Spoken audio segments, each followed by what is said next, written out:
जोहार दोस्तों, जय धर्म। मैं विनोद भगत और आज मैं दुर्ला जिले के आपामुनी गाँव में आया हुआ हूँ। यहाँ पर आज छोटा सा सम्मेलन हो रहा है। मतलब यह पाढ़ा का सम्मेलन हो रहा है और पाढ़ा का सम्मेलन में बहुत सारे लोग आए हुए हैं। यहाँ सभी पाढ़ा यूनिट के लोग प्रतिनिधि आए हुए हैं। यह आपामुनी गाँव में दुर्ला जिला के घाघरा प्रखंड में पड़ता है। और यहाँ पर नवाडी गांव जो है, नवाडी गांव है जो बेल गांव है और उसके अगुवाई में प्रोग्राम हो रहा है।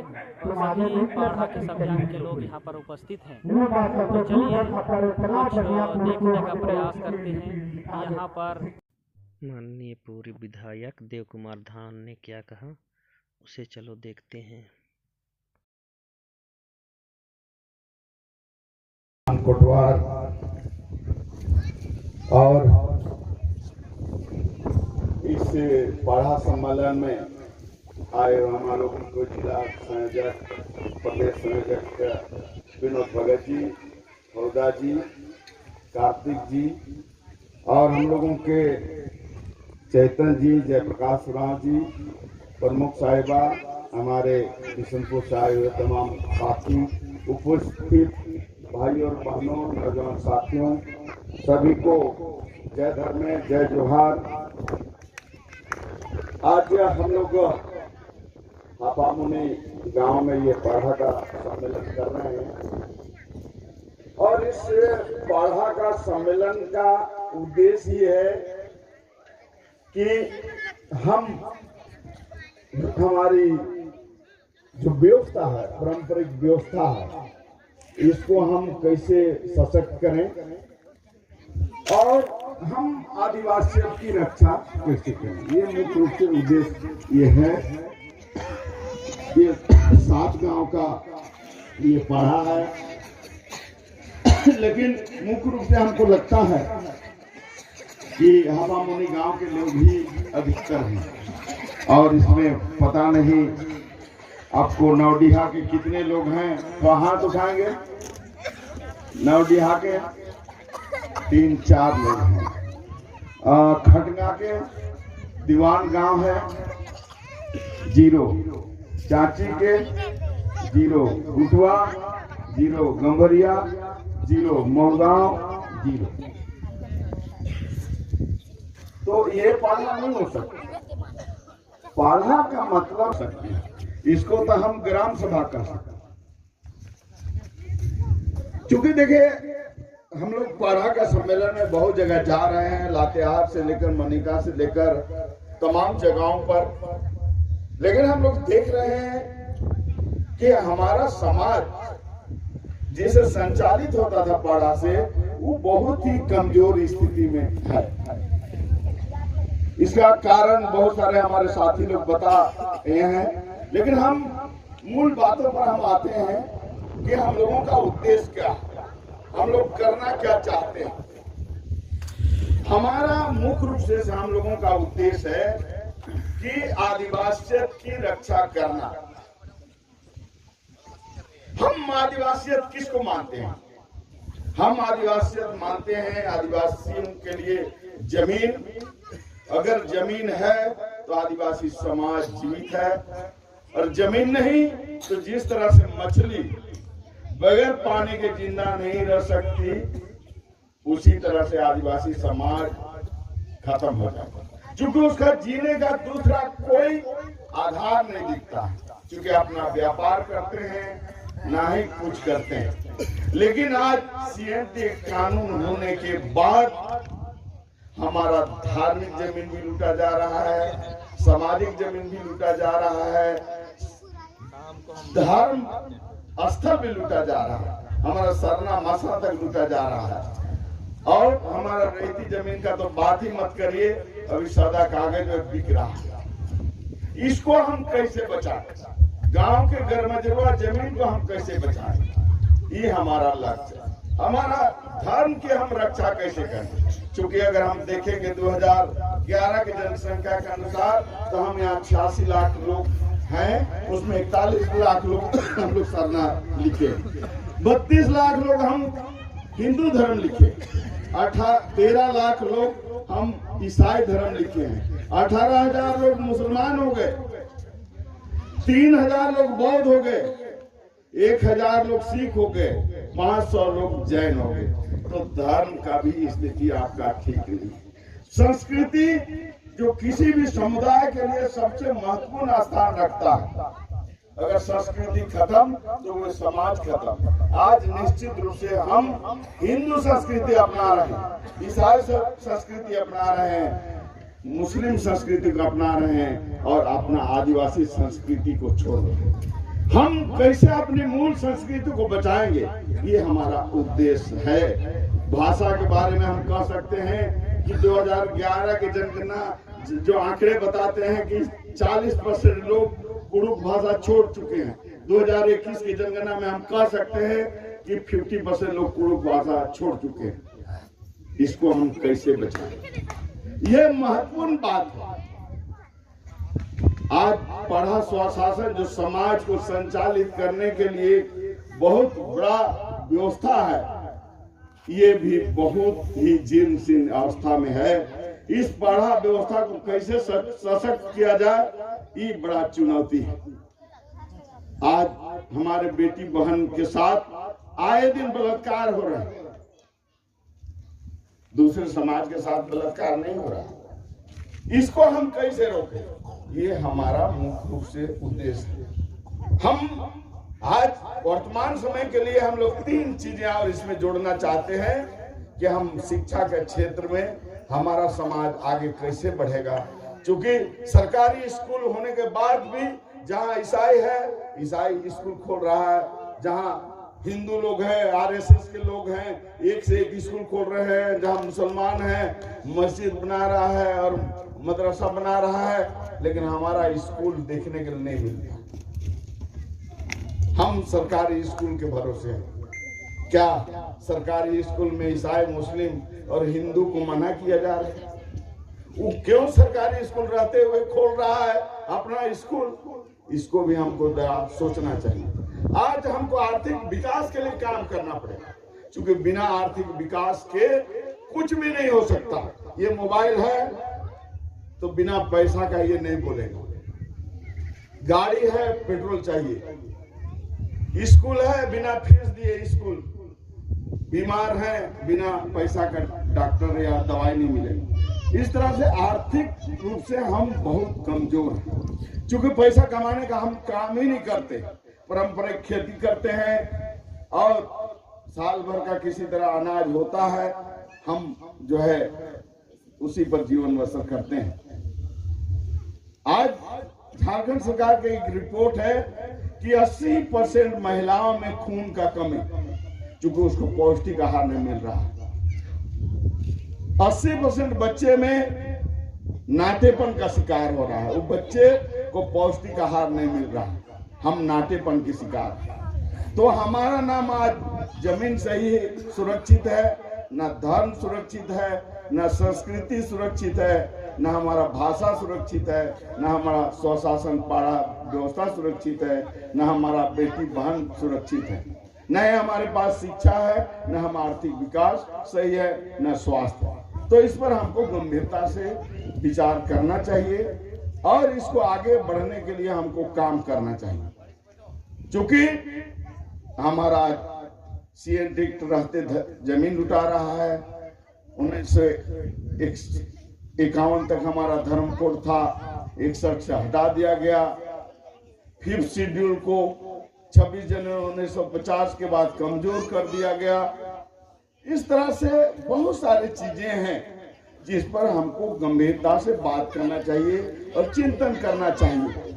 आज हम अगर देखते हैं तो समाज बहुत कमजोर हो गया है, समाज अपना चिंतन नहीं कर पा रहा, क्योंकि हमारा बाप दादाओं का अगर आप देखेंगे तो प्रत्येक गांव में धूमकुड़िया व्यवस्था हुआ करता था और उस समय स्कूल नहीं हुआ करता था, वही हमारा स्कूल था और प्रत्येक गांव में जो खेड़पा पेलो इरपा हुआ करता था और 10 साल के बाद उसमें लोग नामांकन करते थे और शादी के बाद उससे वे निकलते थे। और उस धूमकुड़िया व्यवस्था में निश्चित रूप से हमारा जन्म संस्कार क्या है, विवाह संस्कार क्या है, मृत्यु संस्कार क्या है, हमारा जो है हम फगुआ क्यों मनाते हैं, खद्दी क्यों मनाते हैं, हम जो है आषाढ़ी पूजा क्यों करते हैं, हम मड़ई पूजा क्यों करते हैं, हम करम पूजा क्यों करते हैं, नवाखानी क्यों करते हैं, हम सोहराई पूजा क्यों करते हैं, खारा पूजा क्यों करते हैं,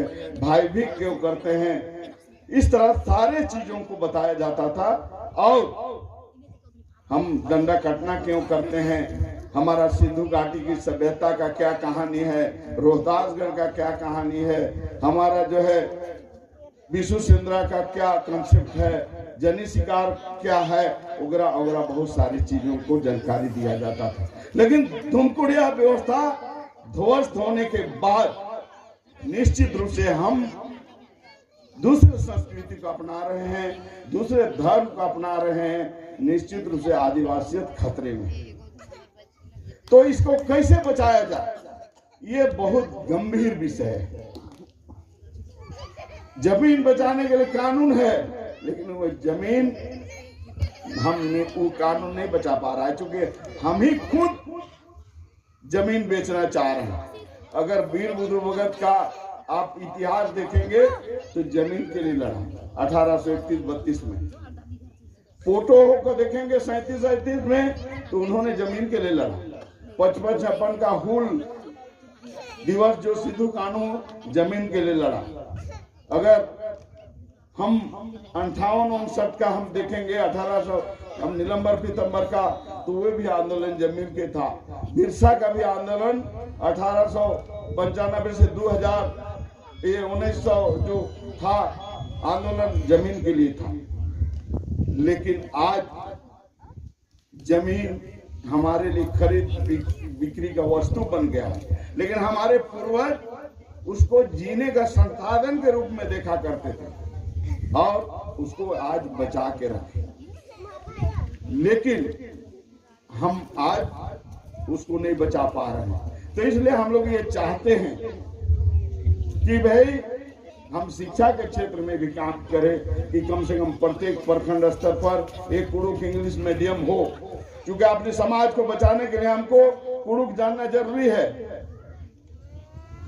नौकरी के लिए अगर देश विदेश जाना है तो अंग्रेजी जानना जरूरी है, झारखंड में नौकरी करना है तो हिंदी जानना जरूरी है। ये 3 भाषा बहुत जरूरी है। हम आर्थिक विकास के बारे में बहुत पिछड़े हुए हैं। हम कैसे आगे बढ़ेंगे, कैसे हम दुनिया के साथ मुकाबला करेंगे, ये हमारे लिए बड़ा चुनौती है। तो हम लोग निश्चित रूप से इस पर काम कर रहे हैं और हम लोग ये चाहते हैं कि समाज में कुछ कार्यकर्ता हम लोग तैयार करें, सक्रिय कार्यकर्ता हम लोग बनाएं और उसको 2 बाट में भाग करें। 2 कार्यकर्ता तैयार करें। एक धार्मिक कार्यकर्ता हो जो हमारा जो जितने भी रीति रिवाज, परंपरा, धर्म, संस्कृति जो भी है उस पर वो काम करे, और दूसरा एक ग्रुप बनाएंगे हम लोग, जो बना रहे हैं हम लोग, एक आदिवासी सेना बनाना चाहते हैं जो आदिवासी की रक्षा के लिए काम करेगा। जमीन के मामले पर हो या धर्म के मामले पर हो या भाषा के मामले पर हो या धर्मांतरण के मामले पर हो। आज आप लोग देख रहे हैं कि आदिवासी लड़की को गैर आदिवासियों के द्वारा उसकी पहली दूसरी पत्नी के होते हुए भी उस आदिवासी लड़की को रखा जा रहा है। उसका मुख्य उद्देश्य क्या है कि यहाँ सीएनटेट कानून है, गैर आदिवासी जमीन नहीं ले सकता, लेकिन उस आदिवासी लड़की के नाम पर आज लाखों लाख एकड़ जमीन खरीद और बिक्री किया जा रहा है। आज उसके नाम से नौकरी कराया जा रहा है, उसके नाम से मुखिया बनाया जा रहा है, प्रमुख बनाया जा रहा है, उसके नाम से petrol pump, gas agency, bank से लोन। तो वैसे महिला जो गैर आदिवासी के पास चली गई उसको एसटी का दर्जा खत्म हो, ये हमारे लिए बड़े सवाल है। अभी माननीय मुख्यमंत्री जी विधानसभा से पारित किए कि आदिवासियों के लिए अलग धर्म कॉलम होना चाहिए, तो निश्चित रूप से मुख्यमंत्री ने 7वां कॉलम हमको नहीं दिया। जब आप अलग मानते हैं कि आदिवासी ना हिंदू मुसलमान सिख ईसाई जैन बौद्ध से अलग है, तो आप झारखंड सरकार के जो भी शिक्षण फॉर्मेट है, नौकरी का फॉर्म है, उसमें आप 7वां नंबर का हमको कॉलम दीजिए। इस तरह का आंदोलन हम लोग कर रहे हैं, इस तरह का आंदोलन करना चाहते हैं। तो जब तक गांव-गांव में कार्यकर्ता तैयार नहीं करेंगे और गांव-गांव में धूमकुड़िया का निर्माण नहीं होगा, गांव-गांव में साप्ताहिक प्रार्थना नहीं होगा, तब तक हमारा समाज को बचा पाना, संगठित कर पाना ये संभव नहीं है। इसलिए हम आपसे यही अनुरोध करेंगे कि हम लोग गांव-गांव को मजबूत करें, गांव-गांव में कुछ कार्यकर्ता तैयार करें। वे कार्यकर्ता कम से कम किसी पार्टी के लिए काम ना करें, वो आदिवासियत के लिए काम करें। कोई कांग्रेस और बीजेपी और जेएमएम के आप गुलाम होंगे तो समाज का काम नहीं हो सकता। आज राजनीतिक पार्टी के लोग हमारा समाज को चला रहे हैं, उससे आपको बचना पड़ेगा। दूसरे समाज के लोग धर्म के आधार पर समाज को चला रहे हैं और आदिवासी समाज राजनीति से समाज चल रहा है, इसीलिए गड़बड़ी चल रहा है। तो हम लोग चाहते हैं कि जिस तरह से आरएसएस ने कार्यकर्ता तैयार किया हिंदुत्व की रक्षा के लिए, उसी तरह हम लोग चाहते हैं कि आदिवासियत की रक्षा के लिए हम लोग कार्यकर्ता तैयार करें और वो आदिवासियत की लड़ाई लड़े, आदिवासियत के लिए जिए और मरे। इस तरह का हम लोग को प्रशिक्षण देने की जरूरत है।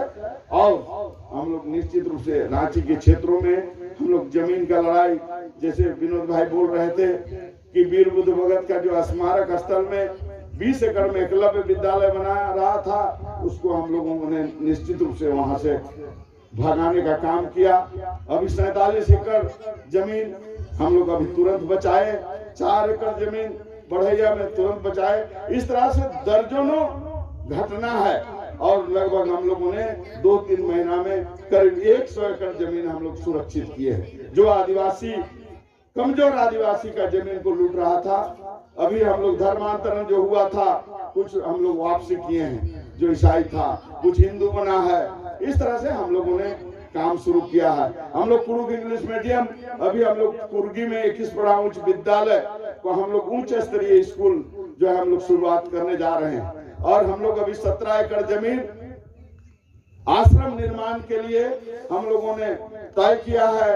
करीब 12-13 लाख रुपए में हम लोगों ने एडवांस भी दे दिया है। जिस तरह से आरएसएस का मुख्यालय नागपुर में है, उसी तरह से हम लोग भी चाहते हैं कि एक आश्रम बनाए जिसमें हमारे नौजवान नवज्योति तमाम लोगों को हम लोग प्रशिक्षित करें और आदिवासियत के लिए काम करें। इस तरह का हम लोग 2 सालों से काम कर रहे हैं।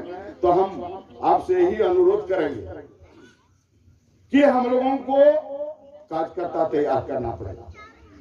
बिना कार्यकर्ता तैयार किए कुछ भी संभव नहीं है।